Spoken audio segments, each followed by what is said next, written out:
The new article focuses on emergency garage door repair in Tampa, Florida, emphasizing 24-hour repairs and replacement.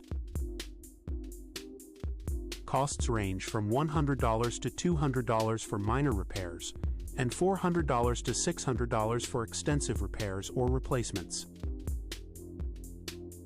Key advice stresses the importance of obtaining a quote beforehand to avoid unexpected expenses. The article highlights the varying durations of repairs, with small tasks taking 2 hours and more complex issues. CEO Greg Howard underscores the safety risks of DIY repairs. The article is inviting comments and questions to foster engagement and broader understanding in the community.